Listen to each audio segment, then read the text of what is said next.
Well, welcome to Coffee with a Flat Earther. There's a lot of animosity between ballers and flat earthers, and I hope that we can stop this by having some nice conversations. Today, I'm talking with ChrisFE Jackson. Hi, Chris.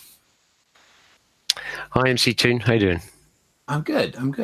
Hey, so can you tell us a little bit about yourself, where you live, your education, your career and family and stuff? Yeah, okay. I'm currently residing in Plymouth, which is south of the UK on the coast. Pretty much lived here all my life. Sort of grew up and went to school and college here. I've had a varied life in terms of jobs. I spent 20 years in the semiconductor industry, printing industry, basically as an electronics engineer, equipment engineer. Spent a tiny little time at the beginning with working on a military radio system, but that was just in the testing phases, as it were. So in one way or another, I've always been involved in printing, whether it's on silicon, magazines, or lastly in ceramic. So, but yeah, basically manufacturing. That's what I've been involved in. I've got two children. They're both grown up and left home. Costing me more money now than what they probably did when they were growing up. But yeah, nice to see them flourish. That's good. So do you got coffee? I have my coffee. Well, it's late afternoon for me, so I'm all sort of coffeeed out. So that's probably a good idea. On the water now.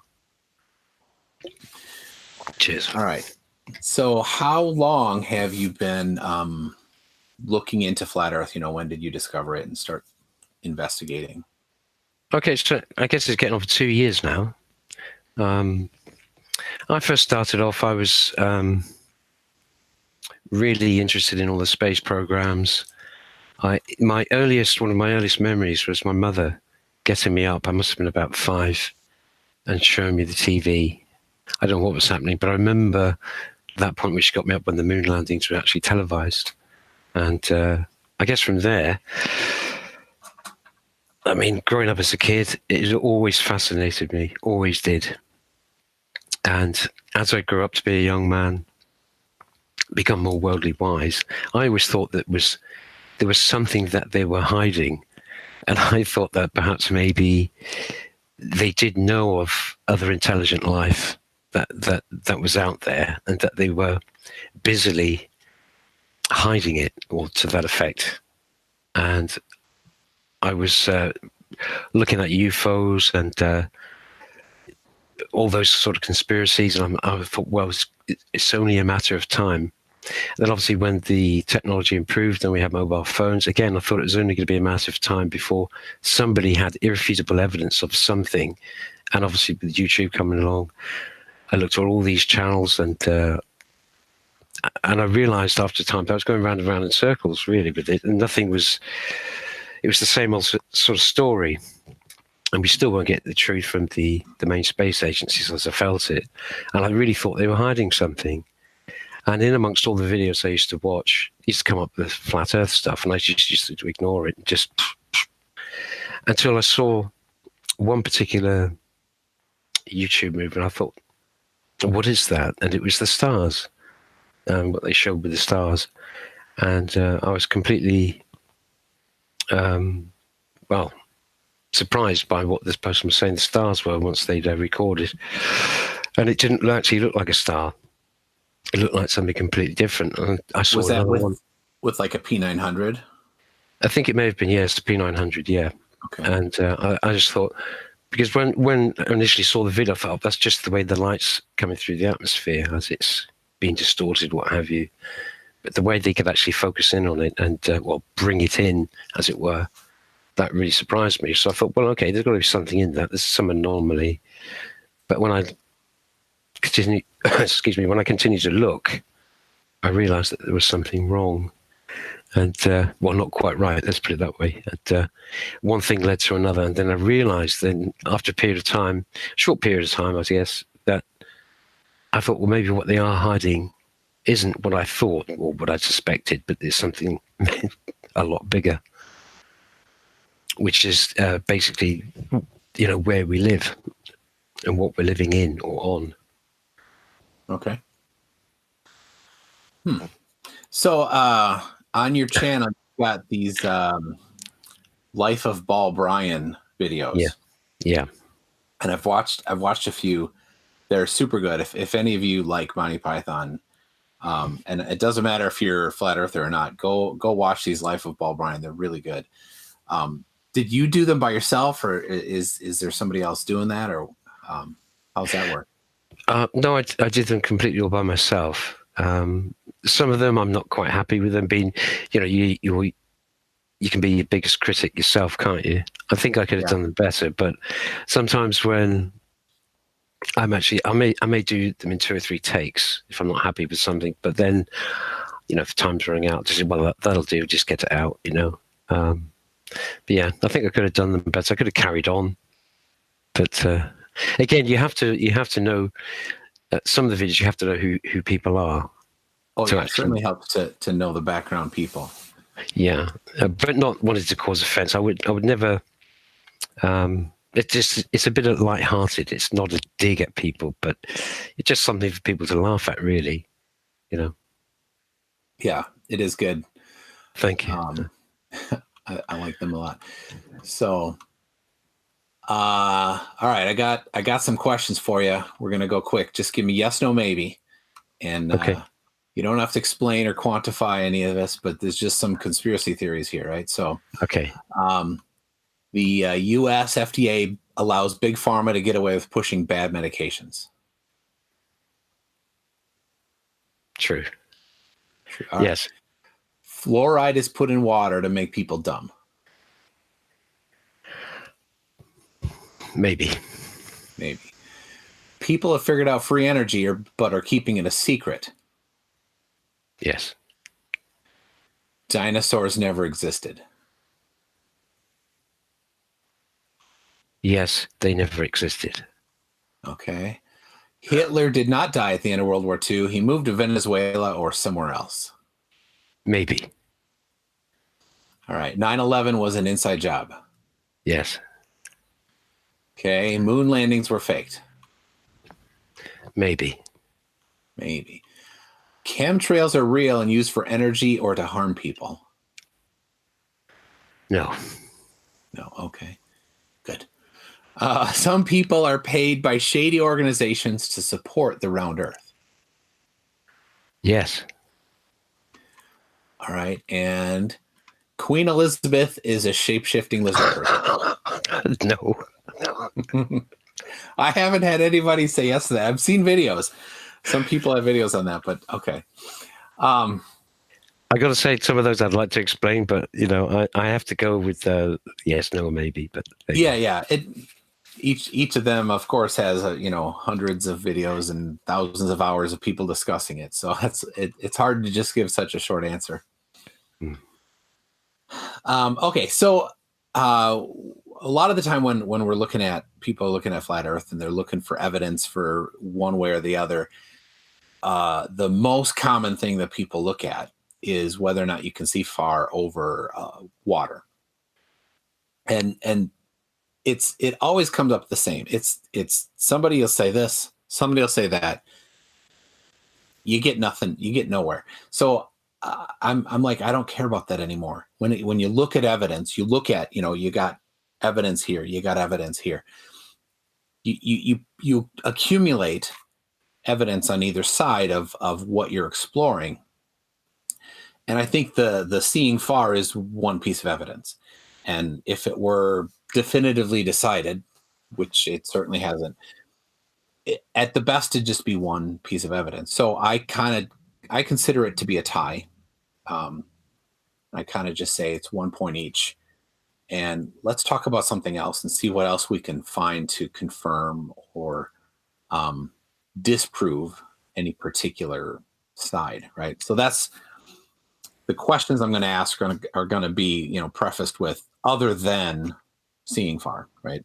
Yeah. All right. So other than seeing too far, what is your favorite or best flat Earth observation? Okay, so for me, looking at the high altitude footage, amateur high altitude footage. That has you with a standard lens, not a GoPro lens, I have to say. Yeah. The representation of what we'd actually see if we were up that high. Now, I must make a point here as well, that because that high altitude balloon footage, it looks pretty much flat in 360. I must say that we can. This is what, for myself, is what I say. I say what I see. You can only see what the sun is illuminating. So you can't tell me from that high footage what's beyond what the sun is illuminating. So to that end, we still don't know what the shape of the Earth is, even from that footage.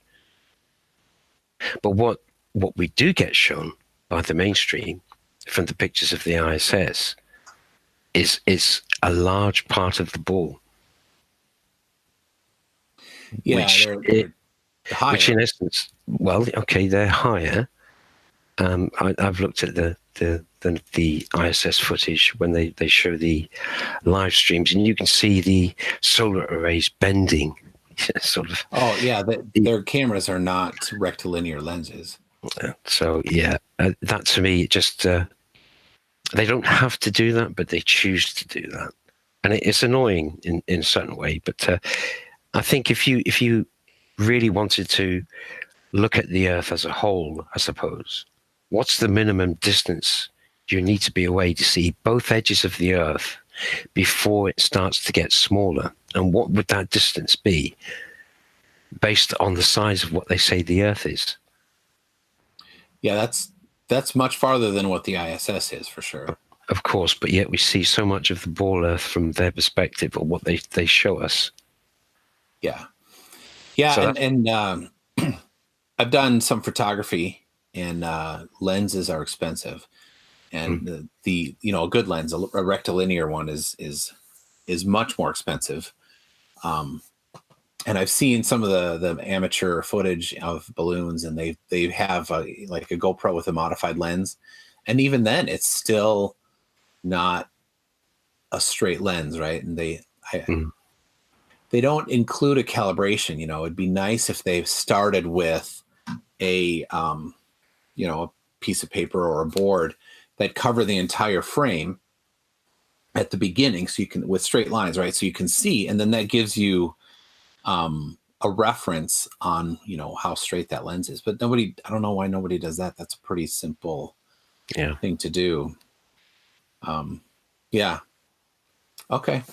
I've seen some, and I've seen where I'm like, I think that looks like curve, and then other people come along and say, oh, you're just looking at the edge of the disc or whatever. Yeah.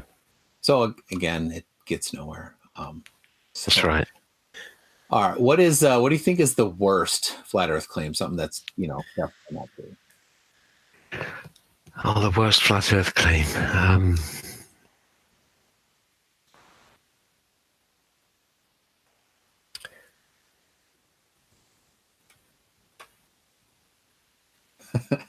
It's tough. Spur of the moment. Yeah, I'm trying to think. What's the one that I saw that I thought, no, that's ridiculous. No,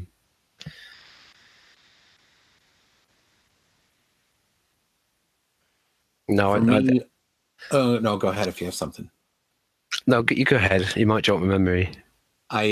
When people conflate linear speed and centripetal force, or whatever force you want to call it, spinitude, I'll go with. Yeah, because they'll take the linear speed. They'll say, oh, it's 1,000 miles an hour, so we got to take this tennis ball and spin it at 1,000 miles an hour to replicate. Like, that's not the same thing, right? What is it that you're trying to replicate? Is it the force? Well, then you got to do the math and compare the diameter of the tennis ball and the diameter of the Earth, and then rotate it at the correct speed so that you get the same centripetal force.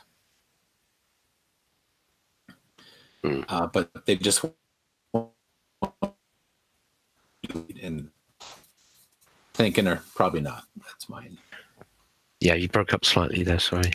Okay, so yeah, that's my one of mine. I mean, there's a few others, but for me, that one seems to be a dead end. But people, yeah, that's fair enough, because you're taking something as if you're assuming that it is a ball and comparing the two and say, well, this is what's got to happen. But if you're saying that the Earth isn't a ball, then, well, there's no point in comparing it to something smaller, is it? I mean, yeah. Well, and a lot of it is, let's take the claim of the model and examine and try to disprove a part of the claim of the model. And I think that's what they're trying to do in that. Yeah. You start by assuming that it's round in the context of that experiment. And that's fair. I could do that. I can assume this and assume that, and for the rest of the experiment, see if it matches. Yeah. Okay. All right. So what is what's the worst spherical Earth claim? The worst thing that the globe people claim? Something that's definitely wrong. Which one should I pick?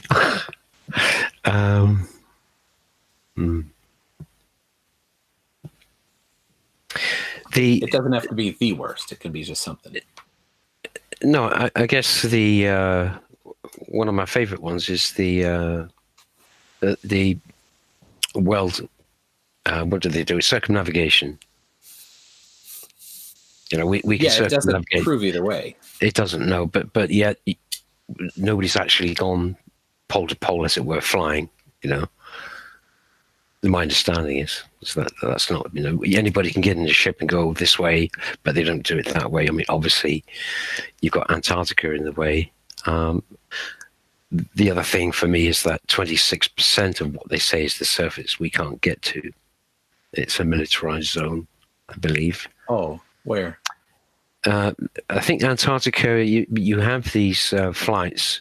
You can go down, and I think they're quite expensive. You can go down to on these cruises as well. But again, I know there's flights to the Antarctica. There's supposed to be some sort of marathon you can run on the North Pole as well. Yeah, they have that every year. Okay, yeah. Yeah, it's expensive. It's because you have to take an icebreaker ship, and there's not a lot of passengers. It's about between 5,000 and 10,000 just for the transportation. Yeah. But so do you mean the militarized zone is, you think, the Antarctic Treaty? Yeah, I know one chap that was actually a heating engineer that spent some time down in Antarctica. And he said that himself, that there were times when these flights would come in and they'd be loading all sorts up, and they'd fly on further south, and it was quite high security. You had to have. That was happening within his vicinity, and that directly from himself. And he said that there's no way you get anywhere near it. Near where they were going for that flight, even or something. In a controlled area as such, these flights would be in and out, and these military planes would just fly on south. He said he had no idea what was happening. He said, well, what they were doing and where they were going.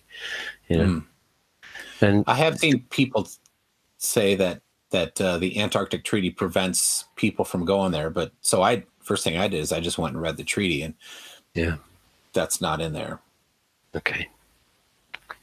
The treaty is it's actually pretty short, and it just mostly says you can't have military there unless they're, you can, but not doing military things, right? So like the U.S. Army Corps of Engineers does a bunch of engineering and research, and so they're fine to be there. But they don't want it came about after World War II, and they didn't want everybody staking claims and fighting about territory. So they said nobody owns it, and no military. And then the other part is if you let people come and go and see your stuff, right? So if Russia has stuff there, the United States can come and look, and the other way around. And then another is cooperation. If somebody's something dies, something breaks, and they call for help, other people are obligated to help. So the cooperation, that's what the treaty is. Yeah, my understanding was that it was to be maintained as a bastion of research and what have you. And I guess it's got to be protected by a certain amount, because even neutral countries are allowed, a navy to protect their fishing rights. So if they have a coastal defense, yeah. So yeah, I guess that's one way out of it. But without actually physically going down there yourself or exploring ourselves as independent people, finding out any other answers ourselves. And again, it's the expense. Who is going to have the money for that sort of thing? That's a privateer. It's a ton. I'd love to see people do it. I know just last week, two guys, Critical Think and Greater Sapien, went on a flight and they flew around and then came back. They didn't have they didn't go for the bigger budget of actually going and staying there and stuff. But I'd love to see a group of whoever go and just see. And can you get to the South Pole Station? They say you can, and you just need the money to do it, and you can do it. At least that's the claim. Yep. So, all right, what's the most convincing spherical Earth evidence?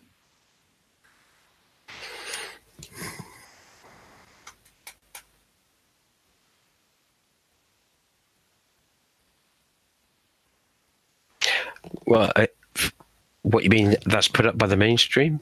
No, that. Well, I don't care about the mainstream. More about because the community on YouTube and unless I don't know if you watch or follow any of it yourself. I mean, I watch probably 2 to 3 times as many flat Earth videos as any other kind. Well, I guess the best, I've already sort of poo-pooed it really, but the best round Earth observation would be from what they pervade from space, Sure. Because that's what I used to look at all the time. I remember the Felix, what's his name? Baumgartner, thank you very much. Yeah. I always get him mixed up with the chap from Breaking Bad, the Mike, his surname. I can't even remember it now. Yeah, I haven't watched enough of Breaking Bad. Oh, okay. Well, you're in for a treat then. But yeah. But yeah, what I watched that first when it came out, that Red Bull jump, and it was I really enjoyed it. Absolutely thoroughly enjoyed it. Thought it was absolutely great. And I watched it again because it came up on one of those streaming channels. And boy, what a different video it was then. Yeah. When I critically looked at it, when cameras are GoPros, they're terrible. Yeah, but not only that, what I hadn't noticed before was when they had their sort of control center, and they were being filmed looking at the screens as the Felix was coming down. They had inlays in the video of a rotating Earth, and I hadn't noticed that in the first. The first time I watched it, but the second time I watched it, I could notice all the different programming effects, if you like, if I could say that. There's no need to have that. There's no need to have that there. But I'd never noticed it the first time. Maybe it's because I hadn't actually. Well, I wasn't looking for it. I guess really, I wasn't looking at it with a critique. But the second time was a completely different video. Yeah, and I suppose you'd think that the inlays are meant to support round Earth rather than just put in by a producer to put something interesting there. Yeah. Yeah. Okay. So you have I asked you about something. You said you had a video you took with your camera of the sun during an eclipse, and you had a filter on it. Yeah. So I'm going to pull up the video.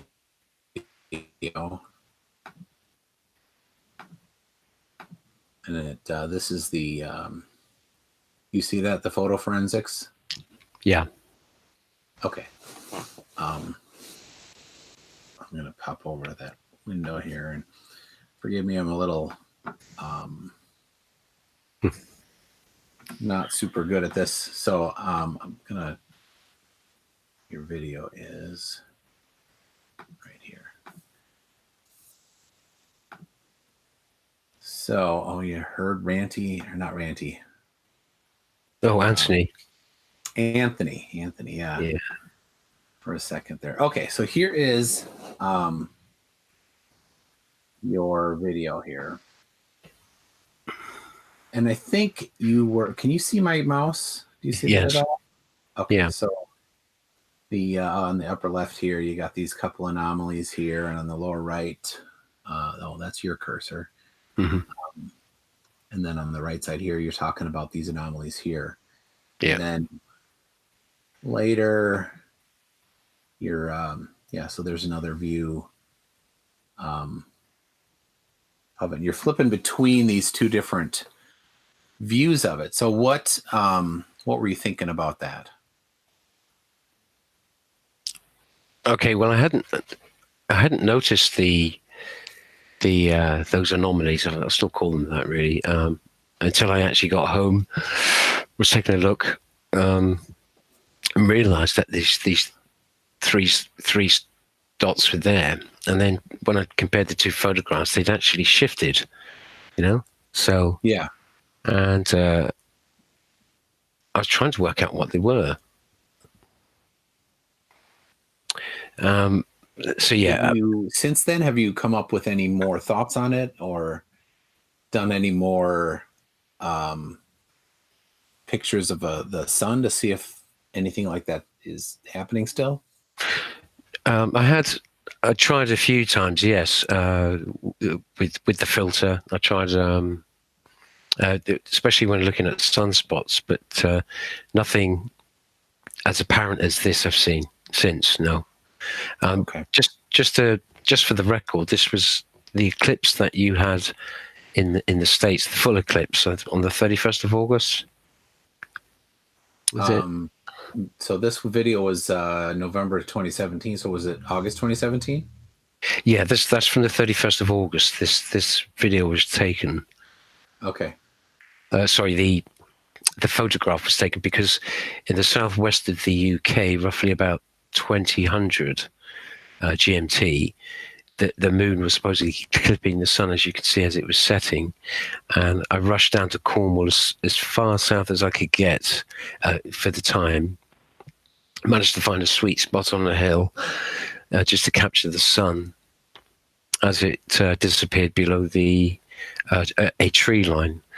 Now, okay, so this is real close to moonset. Moonset. When the moon goes below, you can't see it anymore. Okay, well, obviously from where I was, this was daytime. I had my ND1000 filter on the camera. Sunset, yeah. Sunset, yeah. So what you're seeing there supposedly is the moon just clipping the sun from my position. Oh, yeah. You couldn't see this with the naked eye because the sun was so bright. Yeah, the glare. Yeah. So I took a few photos. I did one little time lapse, but it was so short, to be honest. So I decided to just take a few shots because I wanted to actually look at in depth the actual crescent. And in this video, Anthony does highlight with his basic Windows 10 software and then he puts it into the photo forensics, as you've seen probably from the video, what he says about it. Now, I know at the time they did send up balloons. There was news reports of experiments going on. And for me, later on, what I thought about was that if these three objects were in front of the sun, would I actually have glare off of them? Yeah, I figure you would not. Right. Mostly. So that means if some of the edge of the thing, maybe. If it's on the edge of the sun, then. No, I mean the edge of the object, whatever it was, because if it's not straight on to you, it's at a slight angle. So, like the one edge might get a little bit of sunlight on it. Yeah, and then if it moved, as in the way I think it's the one at the 1 o'clock position had moved, it never changed in size. So if it was an angular reflection of the sun coming off of it and it's moving that much, I would expect it to perhaps diminish as the one at the 12 o'clock had done in brightness, perhaps. Yeah. So if it was beside the sun or behind the sun, I mean, that thing's either got to be really big and moving at a tremendous speed, or it's smaller and closer. This is I left this with basically without any conclusion. I mean, I know I've called the video NASA balloon evidence, but that's probably more to do with clickbait than anything else. Yeah, we all do clickbait. That's all right. So all right. So this is the 1 o'clock one here, and then it moved. Towards the between the 2 and 3 o'clock position. I went down to here. Yeah. Yeah. So you thought maybe balloons. So when I looked at it, I thought, that's very interesting, certainly. And the one, it's not repeated. That's the one thing that's difficult when you're looking at stuff. Yeah. You want a confirmation of somebody else seeing it. Otherwise, is it something, because you're running this filter and there's a lot of glare, is there something near the lens outside the filter? And it's unlikely because of how focus works. Yeah. Could it be something inside the lens? And this is a P900, so it's a sealed body instead of a removable lens, like the higher end SLR cameras, and now the new 4/3 micro 4/3 cameras where they have a swappable lens. So yeah, it's unlikely to be dust inside the body. But it's hard to know what it is. And I think you're right. If it were, if we assume flat and that it's, several thousand miles up, it's going to be at this point, we can do the trigonometry and figure out it.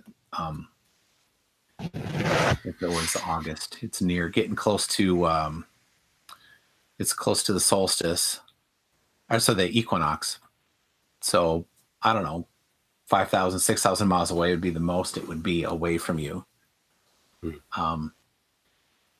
Yeah, it would make more sense if there was some sort of balloon. It'd have to be on the other side, most likely, past the sun to get that kind of illumination.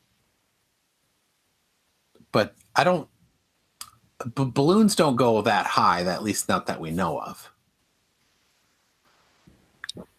All the high altitude balloons, they're amateur stuff, not government stuff, but they're 100,000 feet. They're not thousands of miles. Right. Yeah.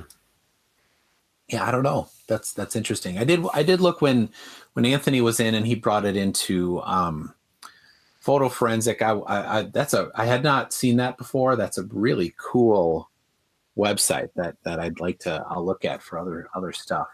Yeah. But I don't know if that's really the best tool for this particular photograph, because the photo forensics is about finding anomalies in a photo that suggests it was manipulated, and you didn't suspect you had manipulated your own photograph, right?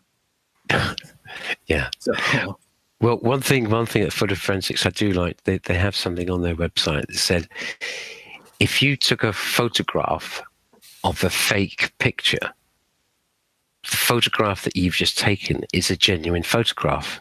Yes. So you have that issue as well, don't forget. So just because something it isn't fake, it's a genuine photograph, but it's photographing something which is fake.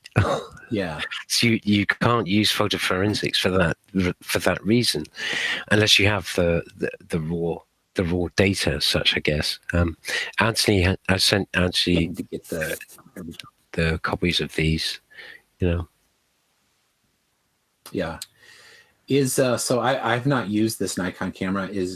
Can you shoot in RAW, or is that an option? Do you know? No, I can't. Not with the P900. No, it's JPEG. Okay, so that would have been a JPEG compressed image. Okay. Yeah, that's right. Yeah, and you seem to be familiar enough with JPEG. And if you've read stuff on the site like this tutorial mistakes here that I had seen. Yeah. Yeah, and they even go through. I love this here. They go through a nice scientific process here. Mm. So anyway, I think it was the anomaly, certainly something interesting, and I'd love to see if anybody else had seen anything similar, or if you repeated it, and different camera, different camera type. What would a telescope see? All things like that would be nice to get some confirmation. Yeah, I have since done complete sunsets, and I've got some footage of sunspots, and of course using the ND1000. I've got an ND400 as well. I can actually put the two together and get a dimmer view, but I've not seen. I mean, after the 31st of August, once I'd seen these, I did take a few shots to see if I could come up with any others. And since then, I've not seen one. And probably, I would say maybe it's back to maybe it's aliens. Sorry? It could be aliens. Well, like you had mentioned earlier, you were into some of the UFO stuff. So yeah, I'm sorry, I didn't even consider aliens. Yeah, I think it's something closer to home, if I could say that. Yeah, I agree. I'm not much on aliens and UFOs. Although I wouldn't discount them as a possibility. I just don't think that I don't think we can get past the distances, assuming, of course, the globe. So, all right. Well, yeah, I like that. Anything else you find on that, I'd love to look at. Or if anybody else watching this has other confirmation or something they took of an eclipse, because it's people are putting their cameras at the sun during the eclipse. Yeah, post it in the comments or send me an email. Yeah, there is a I think before this video, I can't remember the date actually, there is another video where I did actually bring up the two pictures, and it was a shorter video, I think, with the anomalies. It would have been nearer the time, I think, would it?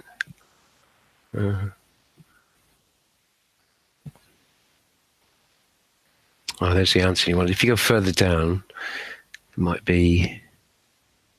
Oh, there it is. There, Eclipse vid. This one. Yeah, I think it's that one where I actually do flip between the two pictures. Oh no, maybe not. That's me driving down to Cornwall. You can actually see the location there, actually, where I was with the tripod set up. So now is Cornwall is where that doctor show is near where it takes place, right? Yeah, Port Isaac, I think you're thinking of. There's the other one. Eclipse anomalies on my photographs. That's the fella there. That's where I flip between them. Yeah. Yeah, okay, there you go. Yeah, and as the video plays on, I do from time to time flip the two. Yep. You can see I watched part of this one too. Okay. Except where I left off. So if people just want a quick overview of what the issue is, it's probably better to look at this one than having to watch all the I'll put this one in the description then of this video so people can find it easily. Yeah. So, all right. Well, good. All right. So I have something, and I looked at some of your pictures, and you have some really nice moon pictures. And there's that Life of Brian started in your. I love, seriously, people, you've got to watch them. Really I'll have to do some more. I'll have to carry it on. There's the whole Holy Grail to be done as well, meaning of life too. Where will I ever find the time?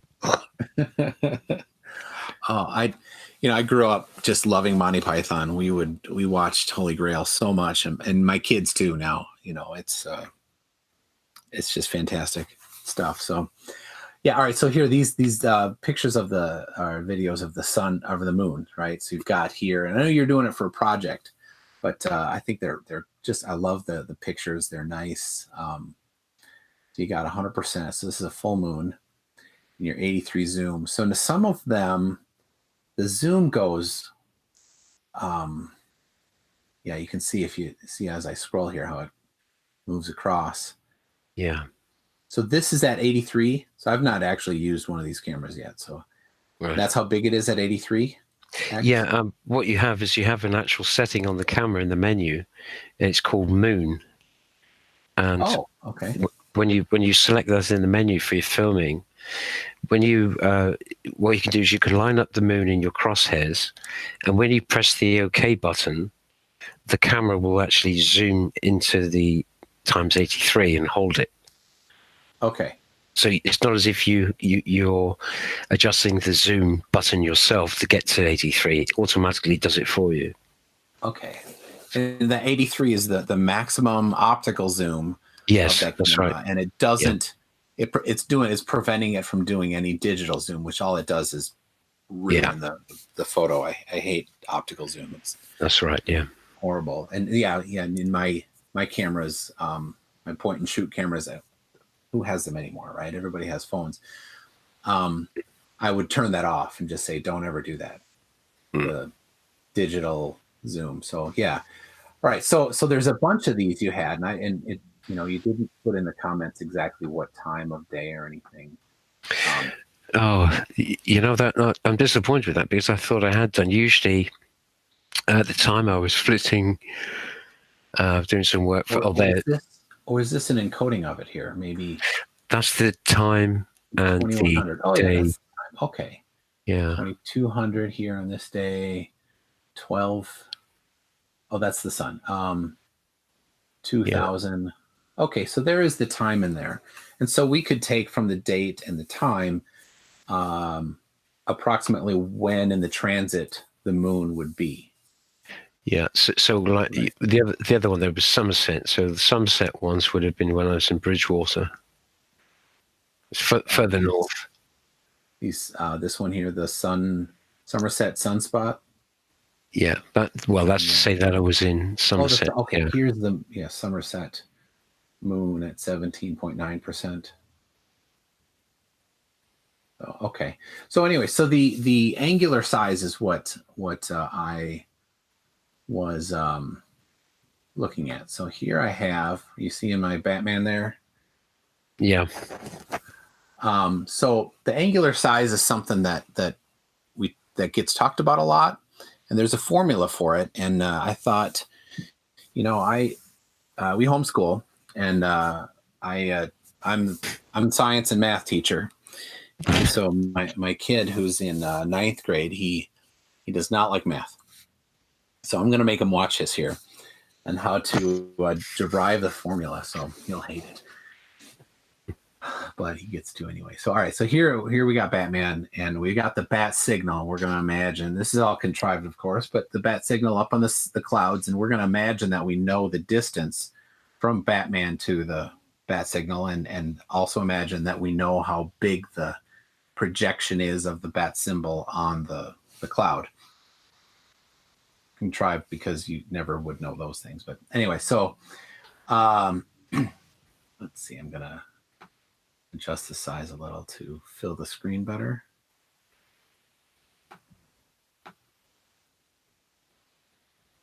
All right. So what we do is we get we draw a triangle that goes from Batman to the center and to the top, right? So this is a right triangle. We don't do the whole thing because the right triangle gives us a lot of nice abilities. So this is the trigonometry part. We've got, we want to measure the angle. The three parts of the triangle, hypotenuse, opposite, and adjacent. and then the angle we'll call theta for this. Yeah. We have these sine, cosine, tangent functions, and the one that we look at here is tangent because that's opposite over adjacent, and we know opposite because that's half of the width of the thing, the bat symbol on the cloud, and adjacent would be the distance from Batman to the bat symbol. Right. So the only question I would have at the moment, all right, you know what? So you're saying that the projected size of that Batman signal, that's a known? Yeah, and that's why it's contrived. Okay, all right. Obviously, the bat symbol, you wouldn't know that. So, say you're looking at a mountain and you know the height, or you're looking at a building and you know how tall it is, or as we'll talk in a minute, the moon, and there's claims about how big the moon is. So, right. we can use this formula then to confirm or reject whether or not any assumption is correct or not. So to add or subtract evidence from any particular conclusion or claims, right? Right. So, all right. So we'll call the opposite, we're going to call G. That this side here, we're going to call G because that's what the formula uses. And then put that up there in the upper right. And then the adjacent we call R, right? So we take that, and that is tangent, right? So we have, we know the opposite and adjacent, so we know tangent. So the formula is tangent of theta is that. That doesn't tell us theta, so we need to solve for theta, and we get theta equals the arctangent, which is the opposite of tangent of those values there, G over 2 all over R. Mm-hmm. And that gives us this angle here on the inside, which is actually only half of it, right? The full angular size is A, which is going to be double theta, right? So that's where we get the angular formula. A equals 2 times arctangent, G over 2 all over R, or sometimes it's G over 2R. So there you go. That's the formula. We can use that then to see, well, if the globe claim is true of the moon of being 200 and something thousand miles away and a certain radius, then take the observations of the moon, apply the formula. Do we see that correct angular size? Now, with the camera, it's difficult to pick up angular size.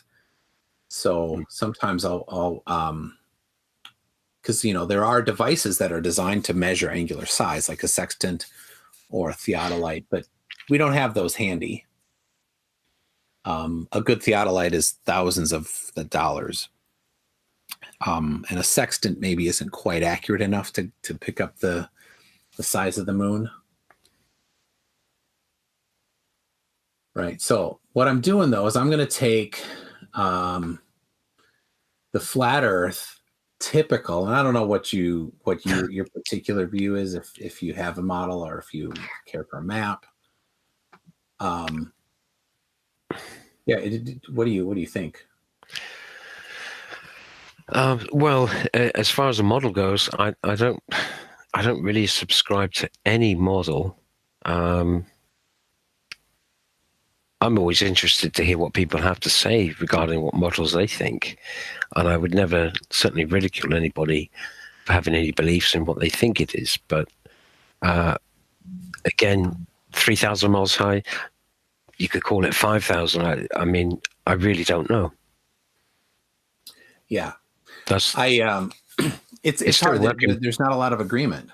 Yeah, that's right. Well, as far as I'm concerned, it's still work in progress. And there's many people out there at the moment working on their own theories as such as what they think it is. And like I say, a lot of people got work in progress at the moment. And we can talk till the cows come home. But until we get to a position where we actually are able to do the things that, well, let's say get up there ourselves, perhaps, and explore, and there's no limitations to what we're allowed to do in exploration, which will enable us to give us the answers.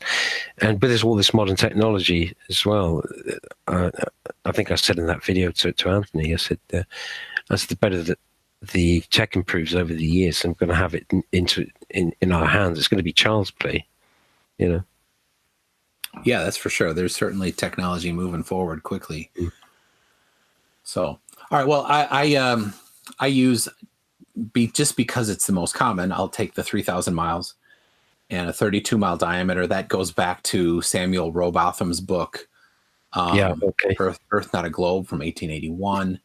I read the whole thing, and I've seen people saying 5,000. I've seen 1,000. I saw somebody say 80 some miles, and I think he was kind of alone in that claim. But it doesn't matter in the end, because you can pick any of these small numbers that would work for a small local moon. I'm going moon, not sun on this one, and test them and then plug in and see, all right, well, what about this number, and what about this number, and find numbers that work for small and local, or find numbers that work for the traditional claim. So I have this website here, measuring angular size with your hand. So your pinky is about at arm's length. It's about 1 degree, your pinky is. So if you go out at night and you look up at the moon is less than that. It's at the most, it's about a half of a degree. And it seems like sometimes that's just not right, but I've tested it. It's always smaller than my pinky. So, all right. And then so here's your videos I have. This is the actual, my website, with notes for this particular conversation already on here, right? Here it is. Your channel, your sun anomaly video. I'll update with the one we talked about. So then I picked out, just for you, because you took those pictures, some of them at least, in Plymouth.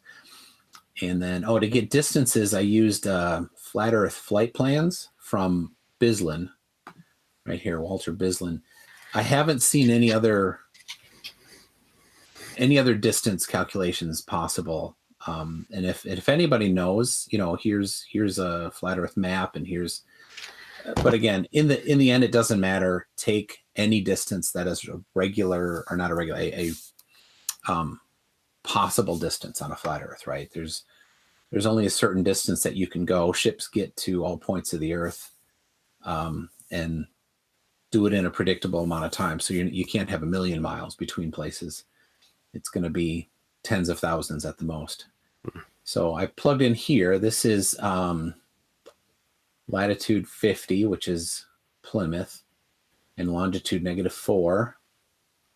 And then here is the 23.5, which is the Tropic of Cancer, and then 86.14, which would be 90 degrees offset. So it's just estimating where the moon might be during moonrise, right? Mm-hmm. So it would maybe be over, looks like Bangladesh or something there. Here's the globe and version of it with the Great Circle route.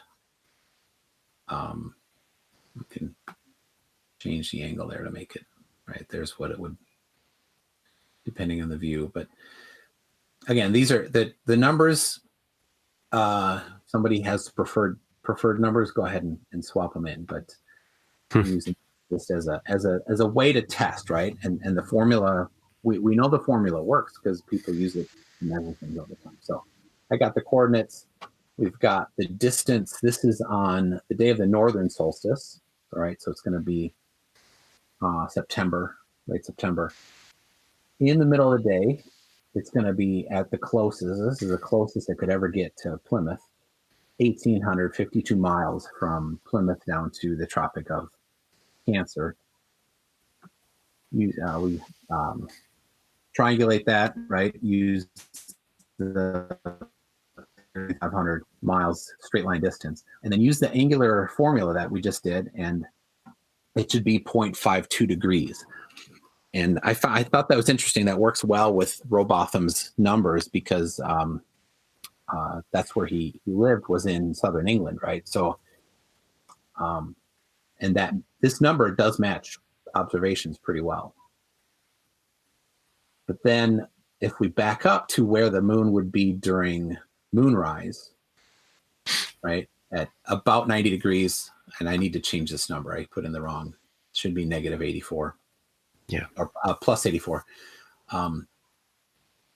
But the numbers, the rest of these are accurate as far as I know. Again, anybody finds any errors, I'm happy to find out and correct it. But that suggests then that the angular size of the moon should be 0.3 degrees just a few hours earlier from your viewpoint there, right?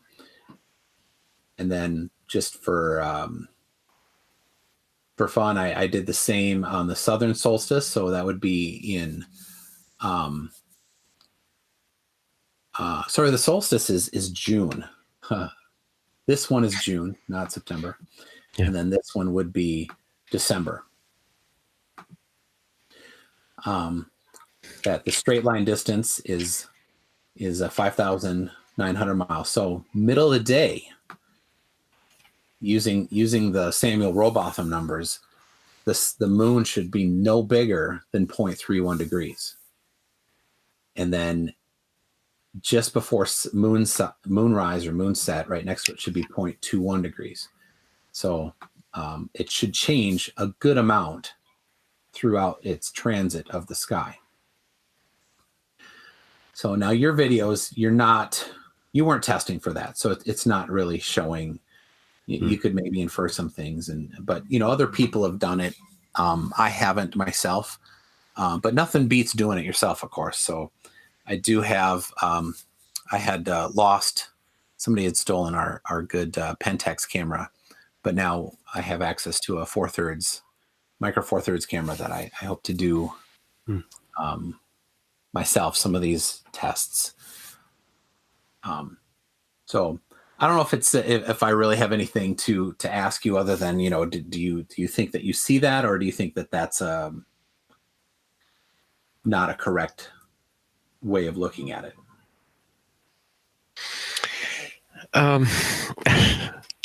Yes, it's quite involved. So when you,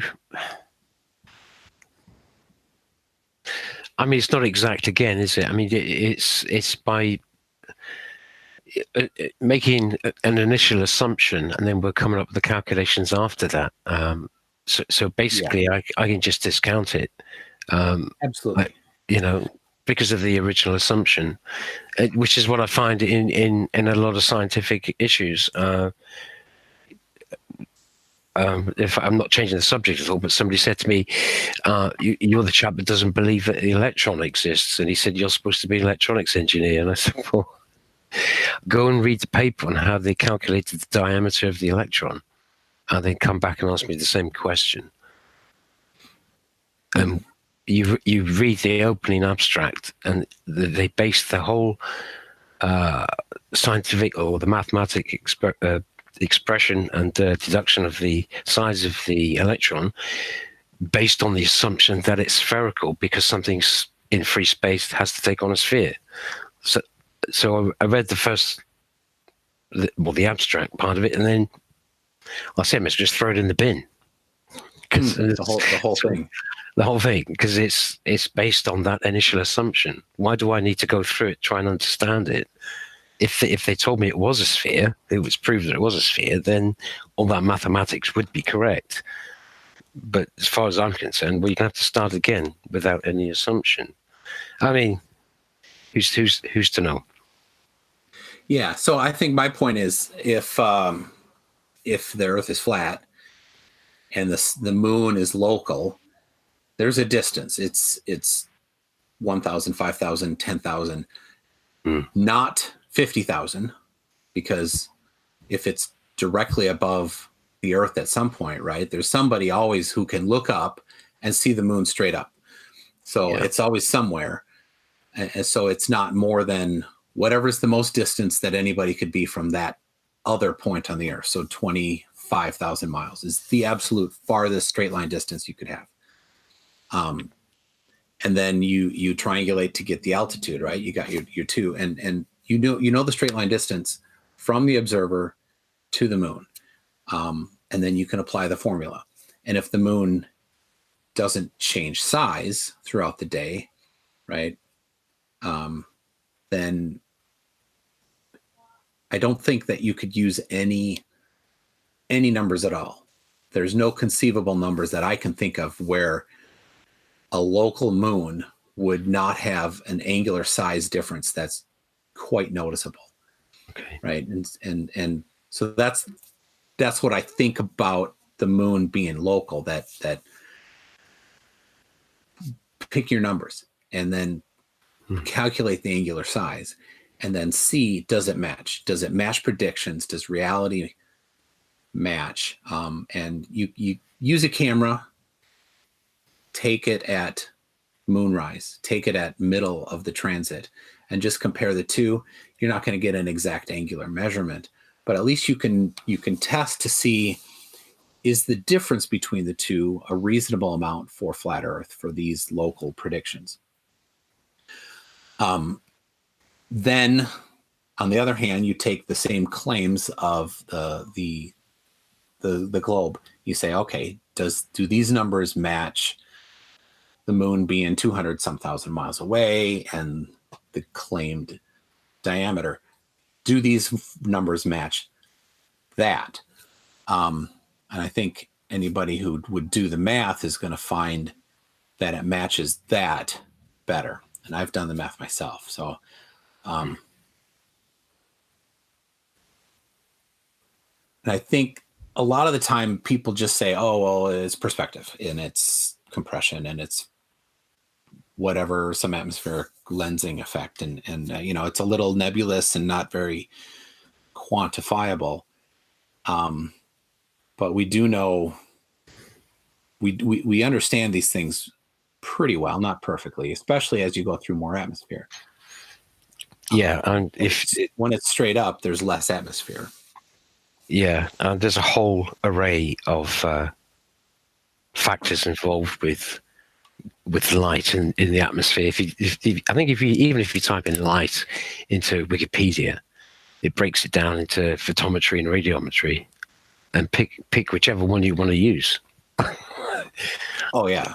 You just look at the list of everything that's involved therein. So when people say, "Oh, it's because of the refraction," well, what type of refraction are you talking about? And you've got about 20 different types to choose from, and it all depends on temperatures, what the light levels are, the humidity levels. For heaven's sake, it's there's all sorts. So it's not an exact science. So when we're actually looking at stuff in the sky, depending on the lighting and the temperature and the humidity, your position, there's just too much to actually nail it down into one thing. So if you're trying to measure something accurately, unless of course you're outside of our atmosphere and you're looking at something. But I know with the another sort of favorite one of mine, as we mentioned, there was the sun. Yeah, I've looked at sunspots and what have you. Again, they say it's 109 times bigger than the Earth. It's 93 million miles away. Your electrical background as well, yeah? Yeah. So if I mentioned to you something called the Wheatstone Bridge, you know what I'm talking about, yeah? No, that's not familiar. Okay. Not that I'm trying to catch you out here. If I said to you, if I had a bridge, a diode bridge, like a footway. Yeah, like a rectifier? Yeah, you might know it's something different, mate. So imagine instead of a diode bridge, you've got a resistor bridge, right? Okay. Yeah, and I put a voltage across it, and each one of those branches of the resistors are exactly the same. For all intents and purposes, purely the same. So therefore, my current in each branch is going to flow equally, right? Ohm's law, right? Yeah. Yep.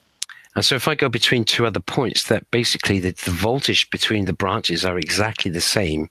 So I get a null point reading right through the center. Would you agree with that? Yes. Okay, so that's basically what's called a Wheatstone bridge. Okay. Okay. Have you heard of Wheatstone? You might call it something different in the States.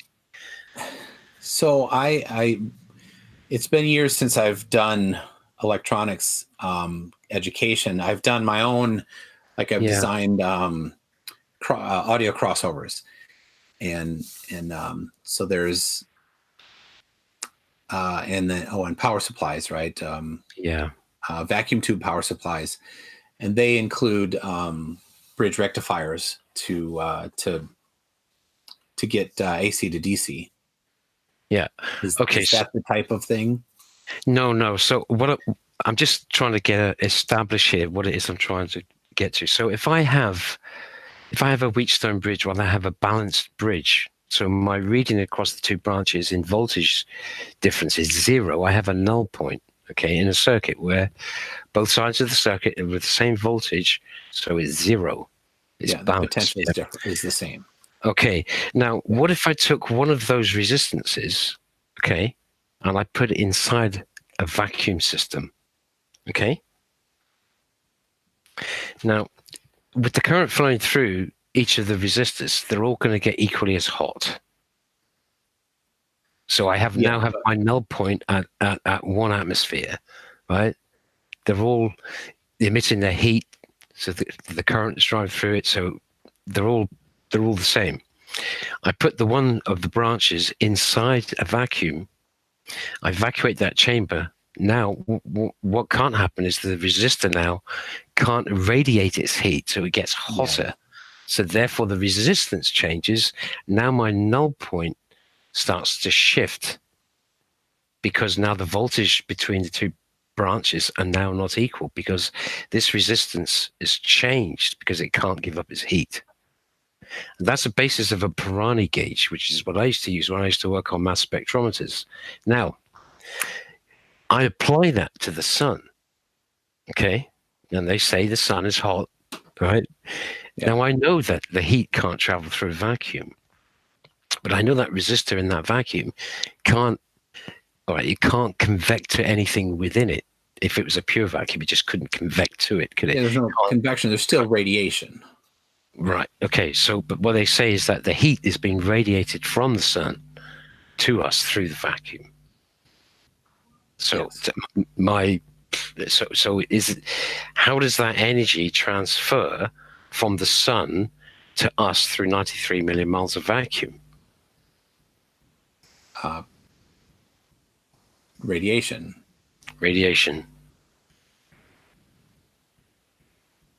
Yeah. I don't understand the question though.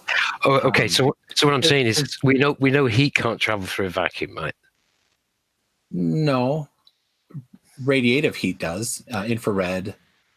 Right. But it doesn't convect from one surface to, like in a if you have a heater in your room, right? It heats up the air next to it, and then that air moves away and new air comes in.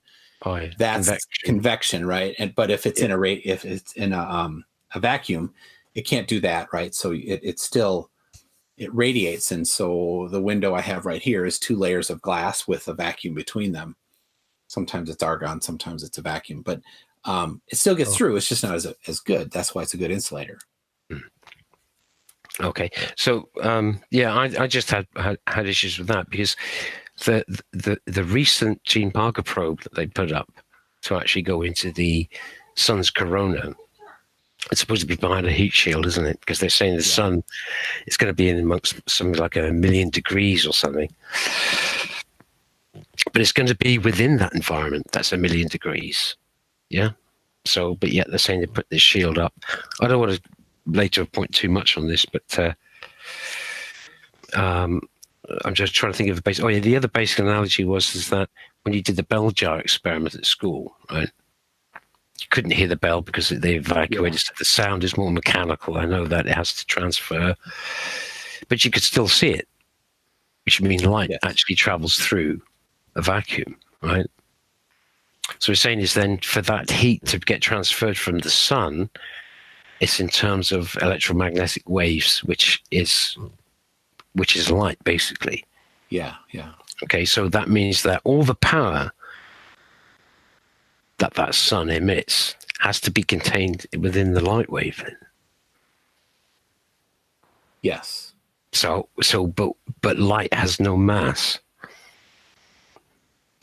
Yep. So how does the power generate from no mass? So it has to be the light that's coming into our atmosphere then that's agitating whatever's here to generate the heat. Yeah. And to make it clear, the light, the visible light is only part of it, right? There's ultraviolet and infrared, and that's where the infrared, I think, is where the more of the heat energy is coming from. And when they make solar cells to generate electricity from sunlight, it's not coming much from the visible light. It's more coming from the not visible light. Yeah, I was just trying to think of since they banned smoking here in public places and in pubs and clubs and what have you, they have these smoking shelters outside. Yeah, we've probably got them in the States. Yeah, with the heaters. Above to keep you warm. Yeah, that's it. But if I'm standing on the other side of the courtyard, I can see that those heaters are on. Okay, but I get no heat from them. I can go halfway closer towards them. I still get no heat. It's not until I'm within the direct vicinity of the actually emission of those heaters that it starts to interact with me, and then I start to feel the warmth from it. Yeah. So you have to be within that environment to be able to feel it. Yeah, it's the I'm sure you could measure, but it's the inverse square law, and it's they design the heaters to be directional. So we might not be able to feel it, but we're not very highly tuned instruments to measure. No. And that's a good thing you mentioned about the inverse square law. I do like that. That was of course, it was Coulomb who actually derived that for electrostatics, which they applied to magnetism as well. Similar with the poles as opposed to positive or negative, and which was also used for the gravitational pull between planets, M1, M2. So fits in lovely. I take you don't take that. Oh, sorry, the gravitation. Gravity. Yeah. What camp are you in for gravity? Well, no, I just think that's a construct to actually explain, to actually push the globe model. It's an easy get out, because when Coulomb did all his work on electrostatics, and obviously with magnetism as well, we can apply that, which is true. I can measure that. It's the inverse square law between two magnets. I know that works. Yeah. And similar to electrostatics, although it's hard to prove that with electrostatics. And again, with the favorite one of the globe model is that they use the Cavendish. Cavendish is always bandied about, and they're saying, but the experiments have improved now since Cavendish's time. And they say that, everything's grounded out, all electrostatics are taken care of. Well, it's all well and good grounding something out. If it's that conductive, then it is grounded. So your static charge would be less likely to build up on that because it's grounded out, But if you have anything that's anyway insulative, then it will build up a static charge. You'd have to theoretically ground every single point together in the construct to get it completely grounded. But if you have anything insulative, then it will. Yeah, so they use a lead ball, right? And a lead is conductive, so you can ground one point of it. And are you saying that that's not enough, that the whole ball wouldn't necessarily be grounded? No, I'm not saying that. If it's conductive, then that's fine. But if you have any insulative parts in a construct whatsoever, then that will be prone to static charge. A wooden bar holding up. Sorry? Something dropped out a little bit. So if the bar holding up the two balls was wood or plastic or something that's insulation. Yeah, you'd have to have something that's conductive right the way throughout. And of course, the only way that an experiment like that would be guaranteed to work is if you balance the environment. Now, again, coming from the semiconductor industry or electronics industry, static is a big thing. You can't stop it happening, but you can prevent an occurrence from happening by taking precautions, by wearing your ground straps and what have you. But one area where they used to, where it's very prone, was they would have all these ionizers on the ceiling, so they would neutralize the whole environment, which would prevent any static charge buildup on any surface, whether it was plastic, metal, or glass, because the whole environment was neutralized, and it would be measured by these little probes, and you'd see them just firing away positive ions and negative ions, whatever, just to neutralize. Yeah, very expensive. In the labs. Very expensive, but very effective. Yeah. Yeah, we have. I work at a ISP, and we have a data center, big data center, and static is a big deal there. And we, in a data center, you control it through humidity. You keep it. If it gets too dry, right? You want it dry for components and all that, but if it's too dry, then you have static. So we measure closely the humidity. Yeah, of course. And obviously, I've spent some time in Albuquerque. I think the first time I drove home from the plant, it was a nice, hot, sunny day. Got out of the car, went to bang. Literally. Ooh. The shock I got off the car was incredible. Oh, yeah. And I'm in Minnesota, so we get it in the winter. Like now, it is tough. At work, if I'm going to touch my computer, I touch the side of it, the metal part of it first to discharge. Yeah. And just Albuquerque, I don't know if you're a Weird Al fan, but I definitely am. So, what, sorry? Yeah. Albuquerque is a song by Weird Al, and I'm a big fan of Weird Al. So, any other Weird Al fans would appreciate your Albuquerque reference there. By your response, I take it you're not a Weird Al fan. So, no, there's a band called Prefab Sprout mentions Albuquerque in one of their songs, but it's along with a line of jumping frogs. Okay. It's Prefab Sprout. It's from the 80s. People probably know what I'm going to talk about in the UK, but maybe somebody in the States. But yeah, they're a well-known band.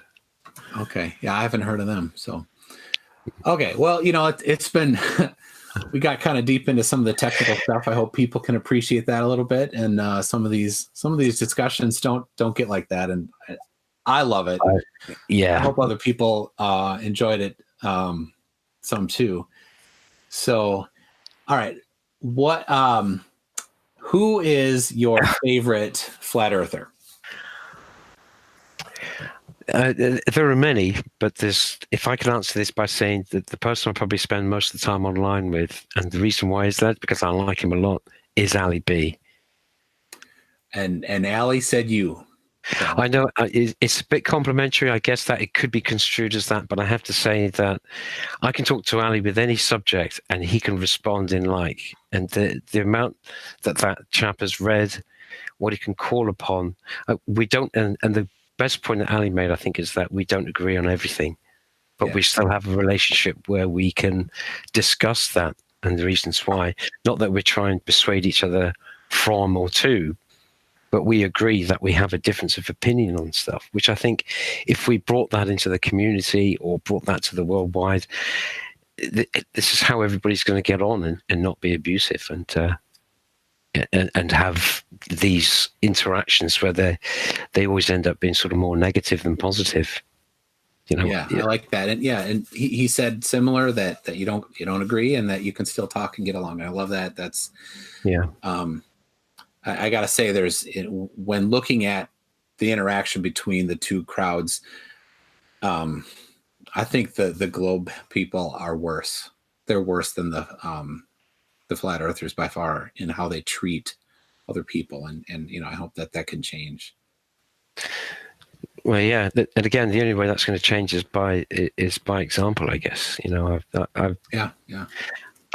don't think I've ever sworn at anybody online, or I've tried to talk with people. I've been called all sorts of names, and I just wait till they finish ranting at me and say, "Then carry on. Can we get back?" and then it's almost as if I've done that deliberately to try and even make them look stupid. Then, so to be honest with you, I'd rather stand back from that and just do my own thing on my own channel, talk to Ali, or just pop into a hangout every now and then. And it is time consuming. It can be, and I don't see why people would put themselves up for more stress than they need to in their life. Some people like drama, for sure. Well, there's that side of things too, as well. Yeah. So. All right. Who is your favorite glober? I'm gonna say Ali too. Is he gonna take offense to that?